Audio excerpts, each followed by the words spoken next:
Welcome back to Keep Up News Channel. Royal expert slams Harry and Meghan for using their titles to earn huge amounts of money as bombshell German documentary exposes couple's elitist California lifestyle. Harry and Meghan suffered a new blow tonight after a German documentary accused the couple of hypocrisy while enjoying an elitist lifestyle in the United States. The program, entitled Harry, the Lost Prince, includes damning criticism of the couple's attempts to build a new life for themselves as charity activists and campaigners since leaving the royal family. Mail Online was given a preview of the documentary before it was screened to an audience of millions in Germany tonight. The program takes a dig at the couple by detailing how their much-publicized visits to poverty-stricken countries such as Nigeria and Colombia sits uneasily with Meghan's love of expensive designer clothes.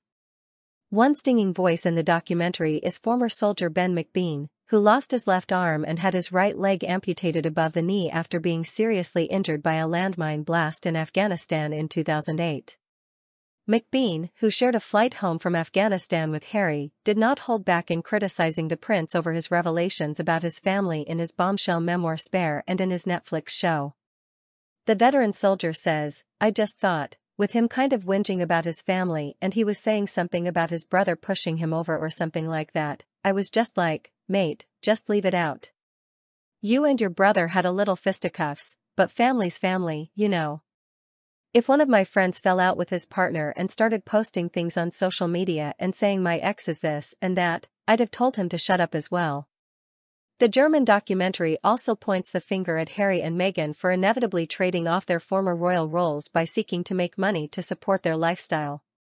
It even pours scorn on them for failing to mix with wealthy neighbors in the celebrity enclave of Montecito of California, where they have made their home with children Prince Archie and Princess Lilibet.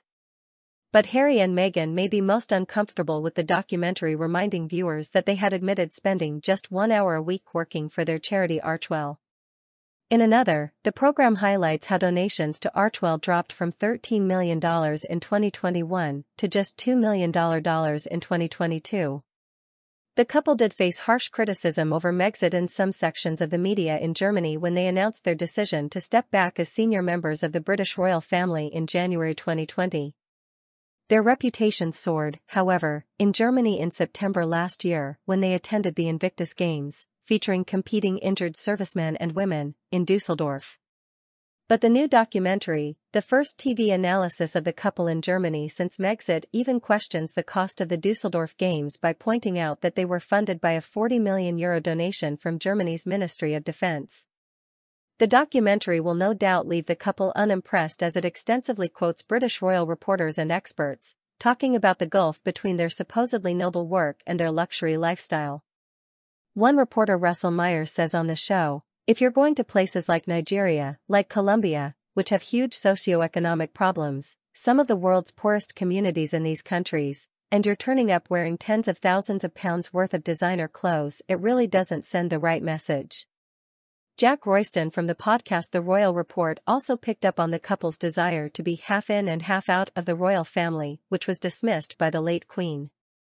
He says, "If you have a situation where Harry and Meghan are earning huge amounts of money in Hollywood trading off their reputations, but then they're also bolstering their reputations by working for the Queen, they're able to present themselves on the world stage as being these working members of the royal family who are also available for a price.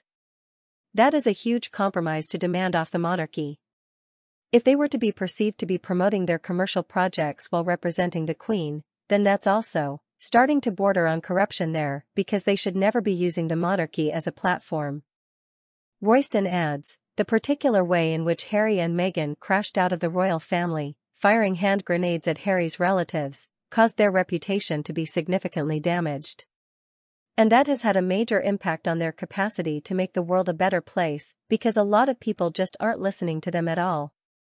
Royston also points out the huge cost of the Invictus Games with the massive contribution by the German taxpayer and the expectation that public funds in the UK will have to support the Games, which are booked to be held in Birmingham in 2027. Describing it as a huge amount of money and obviously falling on the taxpayer, he said, "It's going to be a big issue at the 2027 Games, which is in Birmingham, as Birmingham recently was driven to the verge of bankruptcy." Royston also refers to Harry and Meghan as now being part of an elite in America, leading lives which separate them even further from the royal family.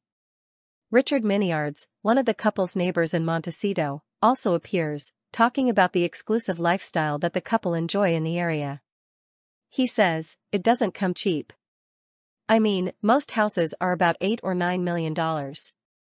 But he added, "I personally don't think that Meghan is an asset to our community. She doesn't really go out or get involved with the community. Harry has to a certain extent, because he's quite jolly, but Meghan doesn't seem to get seen anywhere. And you don't see him either." The documentary also features royal biographer Angela Levin, talking about Harry's dissatisfaction at Megxit, saying, "He didn't get exactly what he wanted, that he could be half in the royal family and half out." She explains in the program, "But the late queen who died said that actually doesn't work, and I don't want you to use your position within the royal family to make money." German journalist Dr. Ulrike Grunewald, who directed the documentary, says, "What surprised me most was how ineffectively Harry and Meghan's foundation is organized. The amount of donations has fallen drastically in 1 year, from $13 million in 2021 to $2 million in 2022. According to their own documents, Harry and Meghan only work 1 hour a week for the Archewell Foundation." Di Davies, a former head of royal protection and a divisional commander in the Metropolitan Police, also criticizes Harry, accusing him of making others a target by detailing in his book how many Taliban fighters he had killed in his Apache helicopter. Davies says, in his book, Spare, for him to disclose, as he did, that he had killed a number of Taliban was, in my opinion, totally unwise, because I was aware, as indeed he was, that the Taliban and various groups had put a price on his head. And really, I think that price still remains, which could form a basis for him saying, "Well, I need security." If you open your big mouth, as he has collectively, that book, not just on that, but given away all kinds of secrets, then it's not surprising that some people might regard you as a potential target.